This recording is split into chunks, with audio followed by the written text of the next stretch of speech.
नमस्कार दोस्तों, स्वागत है हमारे बीपीएससी गुरु यूट्यूब चैनल पे। मैं मनीष सर। बिहार दरोगा टेस्ट स्टार्ट हो चुका है। ये जो है आपका सेट नंबर 8 है, जिसका डिस्कशन आज हम लोग करने वाले हैं। वैसे आज का दिन ख़ास है। आज शिक्षक दिवस भी है, 5 सितंबर। आप लोगों को पता होगा।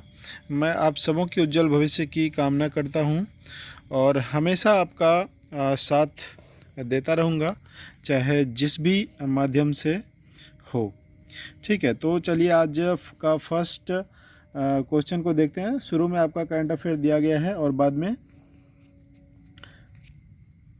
जो भी जीएस के क्वेश्चंस हैं वो सारे आपको देखने को यहाँ मिल जाएंगे। ठीक है, तो यहाँ पर सेट नंबर 4 लिखा गया था। एक्चुअली में यह आपका सेट नंबर 8 है, इस बात का ध्यान रखिएगा। शुरू में फर्स्ट जब ओपन किए होंगे तो वो आपका 8 नंबर सेट दिख रहा होगा। इस तरह से 8वां लेक्चर तो यह नहीं है, क्योंकि बहुत सारा टेस्ट का सॉल्यूशन जो इजी टेस्ट था उसका नहीं दिया गया है। जो टफ टेस्ट है उसका सॉल्यूशन मैं प्रोवाइड कराने का प्रयास करता हूँ। ठीक है, चलिए अप्रैल माह का यह करंट अफेयर है। जनवरी से हमने स्टार्ट किया है और फरवरी, मार्च, अप्रैल, इसी तरह से आगे हम लोग चलेंगे।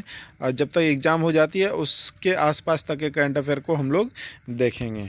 ठीक है, अप्रैल 2020 में अंतर्राष्ट्रीय टेनिस महासंघ के टेनिस खिलाड़ी निकोलस जेरी, ठीक है, ये कहाँ की हैं? तो ये आपका चिली कहाँ पर है? दक्षिण अमेरिका का एक देश है। ठीक है, चिली, और लंबा देश ही है, इस टाइप का लंबा देश है, और वहीं की है। ठीक है ना, इस पर 11 महीने के लिए प्रतिबंध लगाया गया था। यह टेनिस खिलाड़ी है, इस बात का आप लोग ध्यान रखेंगे। ठीक है, क्या नाम है इसका? Nicholas Jerry. सेकंड क्वेश्चन में हम लोग चलते हैं। 29 अप्रैल 2020 को किसने केंद्रीय सतर्कता आयोग के नए आयुक्त के रूप में शपथ ग्रहण किया है? ठीक है, ये सेंट्रल विजिलेंस कमीशन है, सीवीसी इसको कहते हैं। इसका मुख्य काम होता है कि जो भी भ्रष्ट लोग हैं उन सबों को पकड़ना। ठीक है, तो इसका राइट आंसर है C number, Suresh N Patel. ठीक है, चलिए नेक्स्ट में आते हैं। तीसरे नंबर क्वेश्चन में थोड़ा सा बड़ा कर लेते हैं। एक कमेंट में आया था कि क्वेश्चन का साइज़ बहुत छोटा दिख रहा है वीडियो में। ठीक है, वैसे पीडीएफ अगर डाउनलोड करते हैं तो पीडीएफ में आपको अच्छा खासा और अच्छी लैंग्वेज में आपको यह देखने को मिलेगा।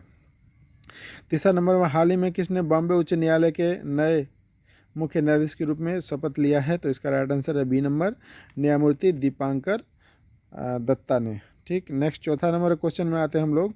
अप्रैल 2020 में डॉक्टर अर्पणा माथुर किस देश की आर्थिक सलाहकार परिषद नियुक्त किया गया? तो इसका राइट आंसर हो जाएगा अमेरिका। ठीक है, यहाँ पर आपको सी नंबर में दिख रहा है अमेरिका में यह आर्थिक सलाहकार के रूप में अर्पणा माथुर को नियुक्त किया गया है। ठीक है, नेक्स्ट में आते हैं। हाल ही में केंद्र सरकार ने किसी राष्ट्रपति का नया सचिव नियुक्त किया है? तो इसका राइट आंसर है ए नंबर, कपिल देव त्रिपाठी को। चलिए नेक्स्ट आगे बढ़ते हैं हम लोग। छठे नंबर क्वेश्चन पे आते हैं। 18 अप्रैल 2020 को चंद्रकांत कुशनूर का निधन हो गया। ठीक है, वह कौन थे? एक लेखक थे, सी नंबर इसका राइट आंसर है। नेक्स्ट बात है, अप्रैल 2020 में कौन भारतीय अंतर्राष्ट्रीय मुद्रा कोष के बाहरी सलाहकार समूह में शामिल किया गया है? ठीक है, अंतर्राष्ट्रीय मुद्रा कोष का बाहरी सलाहकार में इसको शामिल किया गया है, रघुराम राजन को। ठीक, नेक्स्ट में आते हैं। 6 अप्रैल 2020 को किसने विदेश मंत्रालय के नए प्रवक्ता के रूप में पदभार ग्रहण किया है? ठीक है, इसका राइट आंसर क्या हो जाएगा? सी नंबर, अनुराग श्रीवास्तव। ठीक, नेक्स्ट में आते हैं। कोरोना का रैपिड टेस्टिंग किट के माध्यम से जांच शुरू करने वाले देश का पहला राज्य कौन सा है? तो कोरोना का रैपिड टेस्टिंग किट, जो नाक में देखते होंगे कि एक तरह का वो डाल करके उसका बलगम निकाल करके वो किया जाता है, टेस्ट किया जाता है, उसी को रैपिड टेस्टिंग किट के माध्यम से वो किया जाता है। तो सबसे पहले स्टार्ट किया था किसने? राजस्थान सरकार ने। ठीक है, नेक्स्ट बात है। अप्रैल 2020 के किस भारतीय कंपनी ने सामाजिक नवाचार के लिए एडिसन अवार्ड जीता है? तो इसका राइट आंसर हो जाएगा बी नंबर, टाटा पावर ने। ठीक है, नेक्स्ट में आते हैं हम लोग। हाल ही में किस राज्य में बाजार में अनुपलब्ध दवाइयाँ सीधे रोगियों के घर उपलब्ध कराने के उद्देश्य से धनवंतरी योजना की शुरुआत की है? ठीक है, तो सीधा सीधा ये प्रश्न हो सकता है कि धनवंतरी योजना की शुरुआत किस राज्य ने किया है? तो इसका राइट आंसर हो जाएगा असम। असम की सीमा भारत के 7 राज्यों से लगती है, पूर्वोत्तर में यह राज्य है। ठीक है, नेक्स्ट में आते हैं, हाल ही में किसने कोरोना केयर बीमा पॉलिसी शुरुआत करने की घोषणा की है? ठीक है, पे फोन। ठीक है, फ़ोन पे जैसे आप लोग ट्रांजैक्शन करते हैं, इन्होंने अपना पॉलिसी बीमा स्टार्ट किया है, कोरोना केयर बीमा। आप लोग देखेंगे पे फ़ोन जब खोलेंगे तो उसमें आपका एक ऑप्शन इस पॉलिसी को लेकर के दिखाया गया है। ठीक है, चलिए नेक्स्ट आगे बढ़ते हैं हम लोग। चिन्हित हॉटस्पॉट क्षेत्र में कोरोना वायरस संक्रमण निपटने हेतु कहाँ पर ऑपरेशन शील्ड शुरू किया गया है? तो इसका राइट आंसर है सी नंबर, दिल्ली। 14 नंबर के प्रश्न में आते हैं, 2020 में किस खाड़ी देश ने नाबालिगों द्वारा किए गए अपराध के लिए मृत्यु दंड को समाप्त कर दिया है? तो इसका राइट आंसर है सऊदी अरब। पहले नाबालिग अगर कोई अपराध करता था तो उसको मृत्यु दंड दिया जाता था, अब यहाँ पर ये कानून समाप्त कर दिया गया है। ठीक है, और सऊदी अरब के महिलाओं को गाड़ी चलाने का अधिकार भी नहीं था, तो पिछले साल इसको मिला था। नेक्स्ट आते हैं, विश्व कार्यस्थल एवं सुरक्षा दिवस कब मनाया जाता है? इसका राइट आंसर है 28 अप्रैल। 16 नंबर के प्रश्न आते हैं, वर्ष 2020 में विश्व टीकाकरण सप्ताह कब मनाया गया है? 24 से 30 अप्रैल को। 22 अप्रैल 2020 को संपूर्ण विश्व में पृथ्वी दिवस मनाया गया है। ठीक है, तो यहाँ पर क्वेश्चन क्या हो सकता है कि पृथ्वी दिवस कब मनाया जाता है? तो 22 अप्रैल को। ठीक है, वर्ष 2020 में इस दिवस का मुख्य विषय क्या था? एकदम VVI क्वेश्चन है, बहुत ज़्यादा इम्पोर्टेंट है। तो इसका राइट आंसर क्या हो जाएगा? जलवायु कार्यवाही दिवस। ठीक है, बहुत ज़्यादा इंपॉर्टेंट है, पूछा जाने की संभावना 100% है इस प्रश्नों को। नेक्स्ट आता है, सिविल सेवा दिवस कब मनाया जाता है? तो 21 अप्रैल को। नेक्स्ट आते हैं, 21 अप्रैल 2020 को किसने कोविड इंडिया सेवा प्लेटफॉर्म लॉन्च किया है? तो डॉक्टर हर्षवर्धन ने। ये आपका स्वास्थ्य मंत्रालय में है। ठीक है, नेक्स्ट आते हैं 20 नंबर क्वेश्चन में, अप्रैल 2020 को किस सरकार ने डोर टू डोर सर्वे करने के लिए एसएस कोरोना ऐप लॉन्च किया है?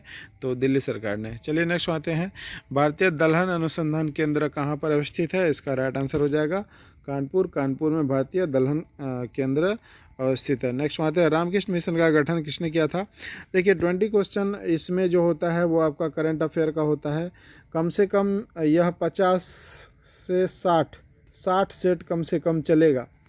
ठीक है, 50 से 60 सेट, तो आप समझ सकते हैं कि लगभग बहुत ज़्यादा करंट अफेयर का क्वेश्चन आपको आ जाएगा अगर 2020 करके ही देते हैं तो। ठीक है, तो रामकृष्ण मिशन का गठन किसने किया था? इसका राइट आंसर हो जाएगा स्वामी विवेकानंद। नेक्स्ट में आते हैं, निम्नलिखित में से कौन देश जनसंख्या के आधार पर विश्व का सबसे बड़ा इस्लामिक राष्ट्र है? तो इसका राइट आंसर हो जाएगा इंडोनेशिया। ठीक है, चलिए नेक्स्ट में आते हैं, भारत में जैव भौगोलिक क्षेत्र कितने हैं? तो इसका राइट आंसर हो जाएगा 10। ठीक है, नेक्स्ट में आते हैं हम लोग, 1853 में विश्व की धर्म संघीय संसद में भारत का प्रतिनिधित्व किसने किया था? तो इसका राइट आंसर आपका हाईलाइट नहीं किया गया था, हमने आपको आंसर प्रोवाइड कराया है, उसको एक बार आप लोग देख लीजिएगा। ठीक है, चलिए नेक्स्ट में आते हैं,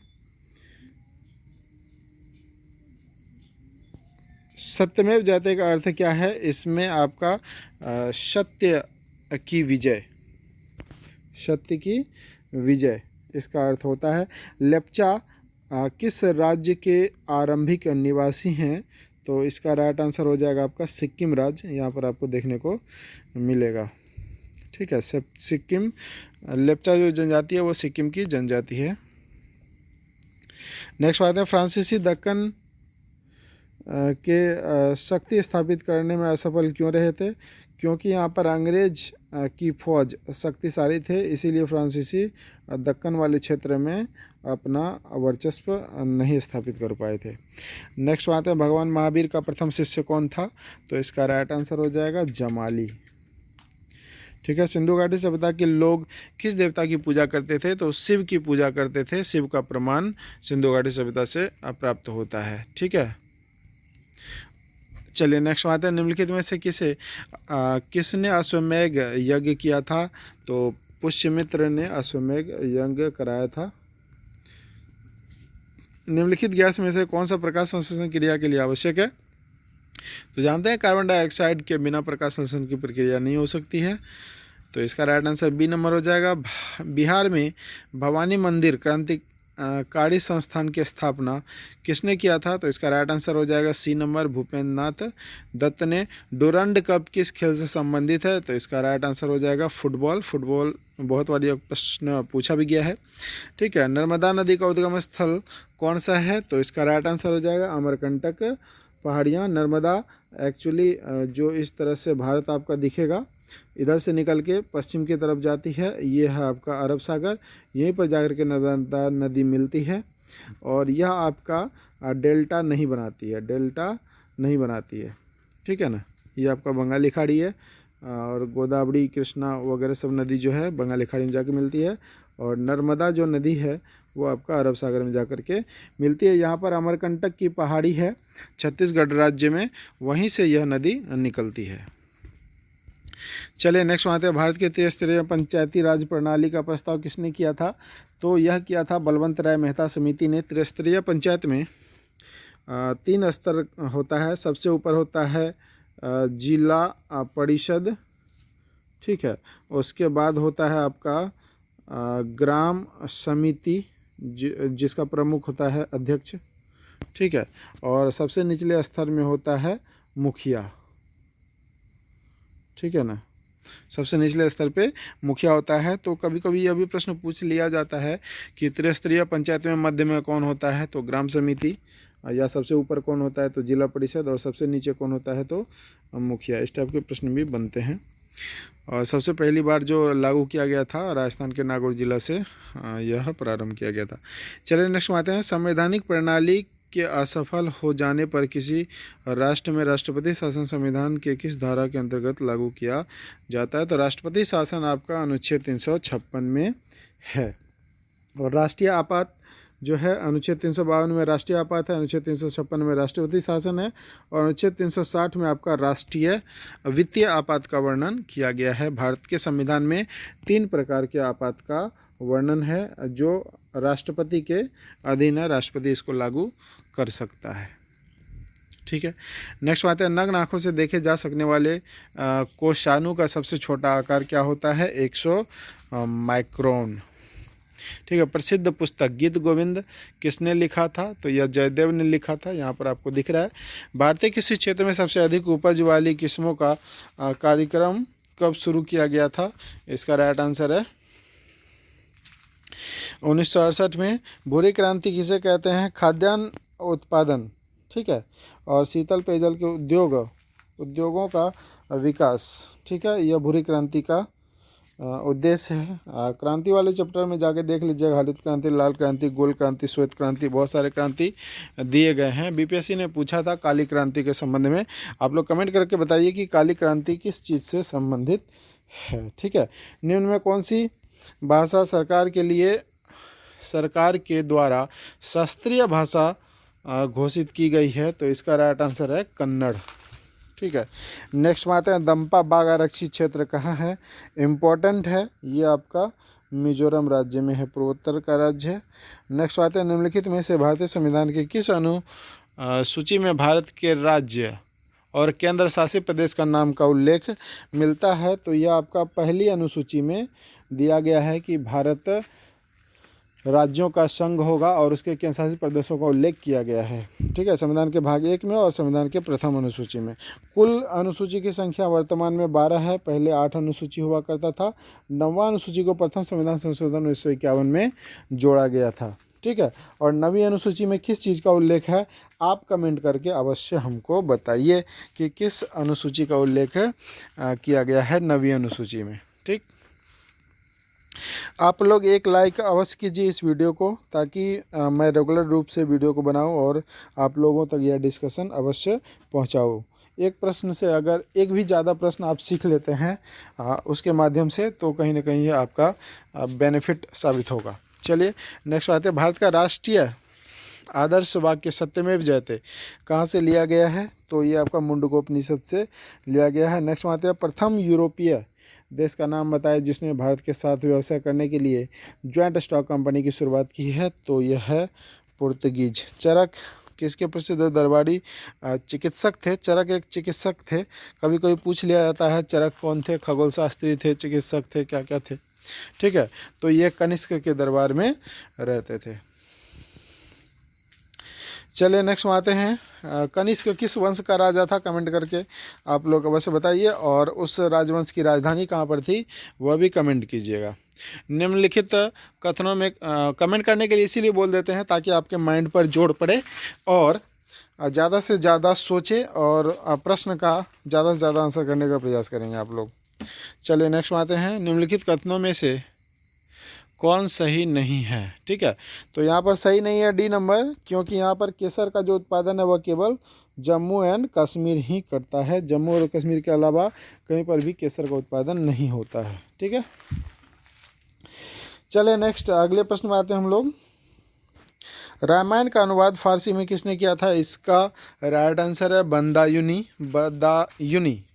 ठीक है, निम्नलिखित में से कौन सा भारत के पूर्वी तट का एक मुख्य बंदरगाह है?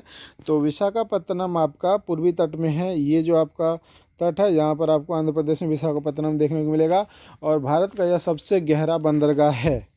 ठीक है, विशाखापत्तनम। कांडला कहाँ पर है? कांडला का नाम बदल दिया गया है।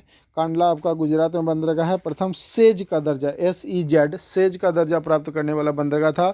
SEZ का फुल फॉर्म होता है स्पेशल इकोनॉमिक जोन, विशेष आर्थिक क्षेत्र का प्रथम दर्जा प्राप्त करने वाला कांडला बंदरगाह था, और इसका अभी नाम बदल के कर दिया गया पंडित दीनदयाल उपाध्याय बंदरगाह। ठीक है, करिकल आपका नीचे है और पुडुचेरी भी आपका नीचे है। पुडुचल एक करिकल पुडुचेरी है। ठीक है, चलिए नेक्स्ट आते हैं हम लोग अगले प्रश्न की ओर। वातावरण में क्षैतिज ऊष्मा अंतरण को क्या कहते हैं? ऊष्मा अंतरण को जो ट्रांसफ़र होता है उसको संवहन कहते हैं। संवहन विधि द्वारा यह ट्रांसफ़र होता है। ठीक है, पृथ्वी में गुरुत्वाकर्षण क्षेत्र की तीव्रता अधिकतम होती है, कहाँ पर होगा? ध्रुवों पर।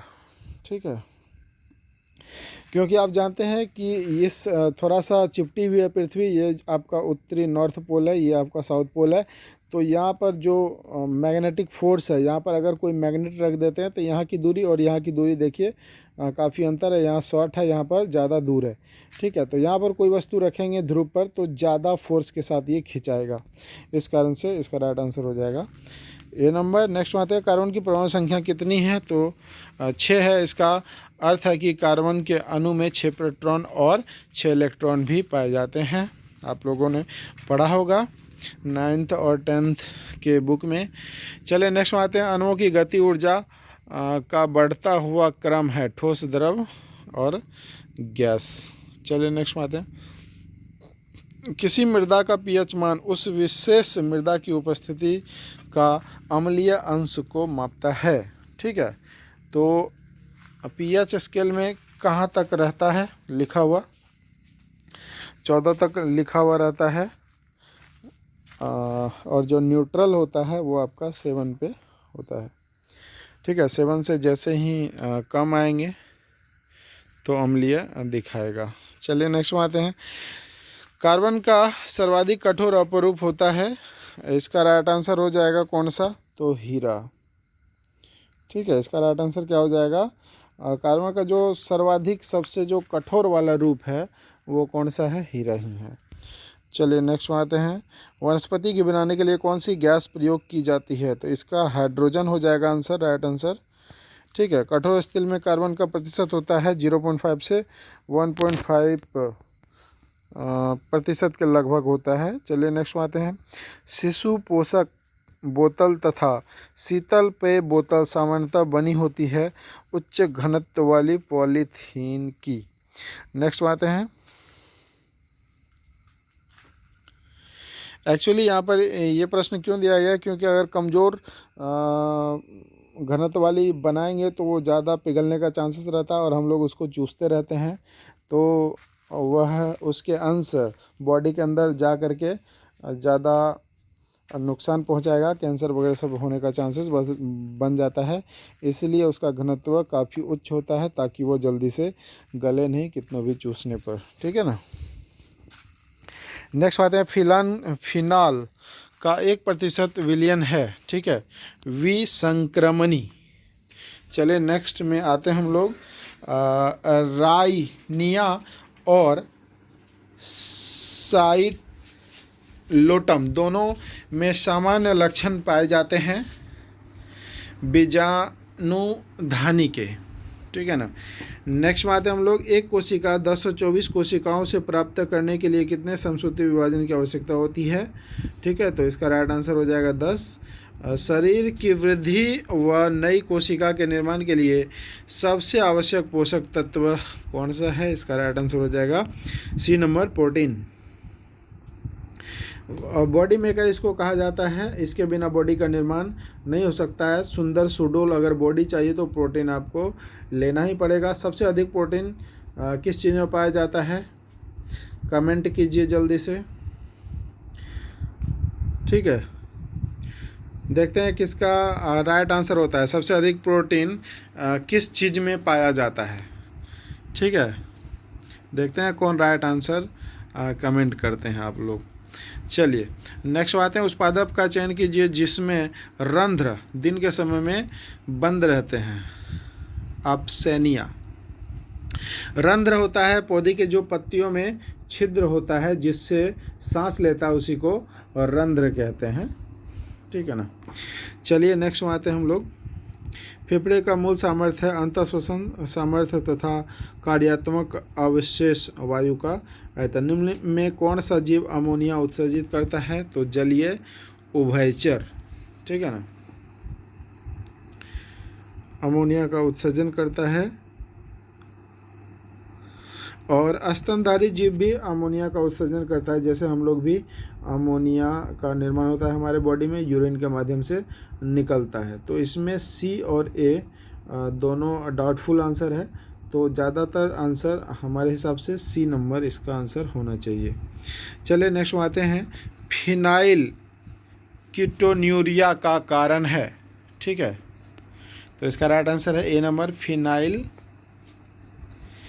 एलेनिया, ठीक है। नेक्स्ट में आते हैं, पीयूष ग्रंथि अंतःस्रावी आर्केस्ट्रा को नेता हैं, ठीक है, क्योंकि यह अंतःस्रावी ग्रंथियों पर नियंत्रण करता है, ठीक है। पीयूष ग्रंथि जो है हमारा शरीर का सबसे छोटी ग्रंथि है और यह कपाल में पाया जाता है, मथा में, ठीक है ना, मथा में पाया जाता वाला ग्रंथि है। और यह अंतःस्रावी ग्रंथि जितना भी है उन सबों पर अपना नियंत्रण रखता है, ठीक है। पीयूष या पिट्यूटरी ग्रंथि एक ही नाम है। निद्रा रोग किस जंतु के द्वारा होता है, तो इसका राइट आंसर है ट्रिपेनोसोमा, ठीक है। यह कवक का प्रकार है, यह कवक के कारण होने वाला निद्रा रोग है, ठीक है। धुआं कोहरा का निर्माण होता है धुएं एवं धूल कुहासा से। नेक्स्ट में आते हैं, भारतीय राष्ट्रीय कांग्रेस का प्रथम विभाजन कब हुआ था, 1907 में। 1907 में यह विभाजन कहाँ पर हुआ था, तो गुजरात में हुआ था। पुनः जाकर के 1916 में लखनऊ अधिवेशन में फिर से एक हो गया था, ठीक है ना। चलिए नेक्स्ट में आते हैं, भारतीय आंदोलन के इतिहास में राजद्रोह के लिए दंडित होने वाले प्रथम नेता कौन थे, तो इसका राइट आंसर है बाल गंगाधर तिलक, ठीक है। अल हिलाल समाचार पत्र किसके द्वारा राष्ट्रीयता के प्रचार के लिए शुरुआत किया गया था, तो इसका राइट आंसर है अबुल कलाम आज़ाद। उत्तरी गोलार्ध में कर्क संक्रांति के समय 12 घंटे का दिन कब होगा, ठीक है, तो उत्तरी गोलार्ध ये आपका पृथ्वी है, ये आपका विषुवत रेखा है, ये उत्तरी गोलार्ध कहलाता है और ये दक्षिणी गोलार्ध कहलाता है, गोला का आधा, ठीक है। तो यहाँ पर आपका कर्क रेखा है, जब सूर्य की स्थिति इधर रहेगी तो 12 घंटे का दिन कब होगा, जब आपका विषुवत रेखा पर सूर्य की स्थिति बनी रहेगी तभी 12 घंटे का दिन और 12 घंटे का रात रहेगा। तो इसका राइट आंसर हो जाएगा सी नंबर। राष्ट्रीय शोक दिवस कब मनाया गया है, बंगाल विभाजन, इसको राष्ट्रीय शोक दिवस के रूप में हम लोग मनाते हैं। तो बंगाल विभाजन कब हुआ था, कमेंट कीजिए आप लोग। वंदे मातरम किस आंदोलन का शीर्षक गीत है, तो यह आपका स्वदेशी आंदोलन। ठीक है। निम्न में कौन सा सुमेलित नहीं है, तो बाद बाकी सारा सुमेलित होगा, मतलब कि लॉर्ड वेलेस्ली सहायक संधि से जुड़ा हुआ है, लॉर्ड कॉर्नवालिस अस्थायी बंदोबस्त से जुड़ा हुआ है। ठीक है।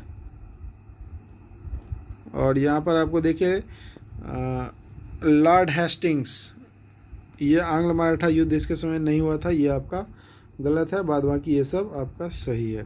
गदर पार्टी की स्थापना किस वर्ष हुई थी, ये आपका 1913 में हुआ था। तो यहाँ पर आपका देखिए 1913 गदर पार्टी की स्थापना कहाँ पर हुई थी, ये कमेंट करके हमको बताइए। ठीक है। श्रीरंगपट्टनम की संधि टीपू सुल्तान के बीच हुई थी और उधर अपोजिट साइड में कौन था, तो इधर था आपका लॉर्ड कॉर्नवालिस। निम्न में से कौन सा स्थान कृषक आंदोलन से संबंधित नहीं था। ठीक है। तो नोआखाली यह संबंधित नहीं है, चंपारण कृषक से संबंधित है, खेड़ा और बरदौली। ठीक है। इस सबके नेता हैं कौन, महात्मा गांधी। और बरदौली का जो नेता था वह कौन था, वह था आपका सरदार वल्लभ भाई पटेल। इसी में इसको सरदार की उपाधि भी प्राप्त हुई थी। निम्नलिखित में से अवध के स्वायत्त राज्य के संस्थापक कौन था, डी नंबर इसका राइट आंसर है सादत खां बुरहान उल मुल्क। भारत में निम्न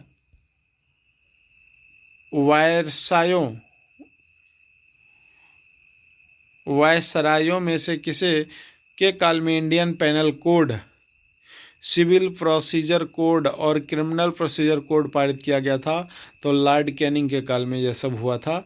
ठीक है। नेक्स्ट में आते हैं, तीजन बाई किस प्रकार के संगीत से संबंध है, पांडवानी लोक गीत नाट्य से संबंध रखता है। नेक्स्ट में आते हैं, पांडवानी किस राज्य का प्रमुख है, तो इसका राइट आंसर हो जाएगा महाराष्ट्र का यह नृत्य शैली है। नेक्स्ट में आते हैं 85 में, यूनान का वह कौन सा विद्वान था जिसने परमाणु का जनक कहा जाता है, इसका राइट आंसर है डेमोक्रिटस। ठीक है। तिरभुक्ति आधुनिक दरभंगा का राज्यपाल तुगलक काल में था, गोविंद गुप्त। नेक्स्ट में आते हैं, किस किस सम्राट के शासन काल में बिहार पर दिल्ली का नियंत्रण वस्तुतः समाप्त हो गया, यह है आपका राइट आंसर फर्रुख सिहार। वह स्रोत जिसे पाटलिपुत्र के प्रशासन का विस्तृत उपलब्ध वर्णन प्राप्त होता है, तो यह होता है इंडिका से। नेक्स्ट आते हैं, शेर खां बिहार के किस शासक का संरक्षक नियुक्त किया हुआ था, तो इसका राइट आंसर है जलाल खां। नेक्स्ट है, बिहार में तुर्क सत्ता का संस्थापक किसने किया था, तो इसका राइट आंसर है बी नंबर इब्न बख्तियार खिलजी ने। बिहार का कौन सा क्षेत्र 1770 से 71 ईस्वी में सन्यासी विद्रोह का केंद्र था, तो इसका राइट आंसर हो जाएगा पूर्णिया। पूर्णिया आपका सन्यासी विद्रोह का केंद्र था। नेक्स्ट आते हैं, बिहार के राजनीतिक पीड़ित दिवस कब मनाया गया, 10 अगस्त 1929 को। सिकंदर भारत में बढ़ते हुए किस नदी तक पहुंचा था, तो इसका राइट आंसर है आपका व्यास नदी। उज्जैन का प्राचीन नाम क्या था, अवंतिका। ठीक है। नेक्स्ट आते हैं, प्राचीनतम विश्वविद्यालय कौन सा है इन सबों में। अगर यहाँ पर बात करें तो यहाँ पर आपका नालंदा इसका राइट आंसर हो जाएगा। अगर यहाँ पर तक्षशिला होता तो तक्षशिला सबसे पुराना विश्वविद्यालय होता। तो हमेशा आपको ऑप्शन के हिसाब से ही अपने कार्य करने हैं और आंसर करने हैं। ठीक है। केवल रट के नहीं जाना है, थोड़ा सा दिमाग भी लगाना है, तभी जाकर के रिजल्ट हो पाएगा। ठीक है। निम्नलिखित में से कौन सा नगर सिंधु सभ्यता के पश्चिम एशिया के साथ समुद्री व्यापार से संबंधित था, लोथल। लोथल बंदरगाह कहाँ पर है, गुजरात राज्य में आपको देखने को मिलेगा। 97 नंबर क्वेश्चन है, मौर्य काल में सीता मुख्य रूप से किसे के लिए प्रयुक्त होता था? राजकीय भूमि से प्राप्त आय को क्या कहते थे? सीता कहते थे मौर्य काल में। ठीक है। लाल चेर के नाम से किस शासक को जाना जाता है जिससे कनग्गी मंदिर का निर्माण कराया था? ठीक है, तो सेन गुट्टवन। तकोल्लम का युद्ध किसके मध्य हुआ था? तो इसका राइट आंसर हो जाएगा डी नंबर, चोल एवं राष्ट्रकूट के बीच। और 100 नंबर का क्वेश्चन है, दिल्ली का प्रथम सुल्तान कौन था जिसने नहर का निर्माण करवाया था? तो गयासुद्दीन तुगलक ने बहुत सारा नहर का निर्माण कराया था। आई होप कि यह वीडियो आपको पसंद आया होगा। टोटल 100 नंबर का क्वेश्चन हम लोगों ने देखा। आप हमारे टेस्ट से जुड़ सकते हैं। हमारा व्हाट्सएप नंबर है 9709774739। आप इसमें BRSI टेस्ट लिख करके भेजिए, मैं आपका नोटिस के माध्यम से ज्वाइन करा दूंगा। इस टेस्ट के चार्ज 100 रुपये पर मंथ रखे गए हैं, जिसमें 15 टेस्ट एक दिन छोड़ के एक दिन उपलब्ध कराया जाता है। आज यह 8वां टेस्ट चल रहा है। आप लोग इस वीडियो को ज़्यादा से ज़्यादा ग्रुप में शेयर कीजिए ताकि और भी आपके मित्र लोग इसमें जुड़े और ज़्यादा से ज़्यादा बच्चे जुड़कर एक प्लेटफॉर्म पर अपना आकलन कर सके। इसका सबसे जो टॉपर रहा है वह 90 प्लस ला रहा है। एक्चुअली मैंने उसको फ़ोन करके पूछा भी कि 90 प्लस किस तरह से आप ला रहे हैं, तो उन्होंने बताया कि बहुत ही समय से मैं तैयारी कर रहा हूं और इस बार BPSC का इंटरव्यू भी देने वाला हूं 65 का। ठीक है, मुझे काफ़ी खुशी हुआ और मैंने उसकी कॉपी मंगा करके भी देखा तो पता चला कि सही में इतने मार्क्स वो ला पा रहे हैं। करंट अफेयर की बात अगर करते हैं तो करंट अफेयर इसलिए ज़्यादा उनका सही हो रहा है क्योंकि करंट अफेयर पे ज़्यादा फोकस कर रहा है, क्योंकि उसका मेंस हो चुका है और इंटरव्यू होना है, तो इसलिए घबराने की कोई बात नहीं है। 50 नंबर से प्लस जो भी ला रहे हैं उन सब की रिजल्ट बनने की संभावना है। ठीक है, और आज के शिक्षक दिवस की ढेर सारी शुभकामनाएं। आप लोग फले फूले आगे ज़िंदगी में बढ़ें और अपने लाइफ में अपना नाम, अपने माता पिता का नाम और अपने गांव का नाम रोशन करें। धन्यवाद, thanks for watching my video. आप लोग इसको शेयर अवश्य करेंगे, बस इतना सा सहयोग की ज़रूरत है। धन्यवाद, थैंक्स फॉर वाचिंग, शुभ रात्रि।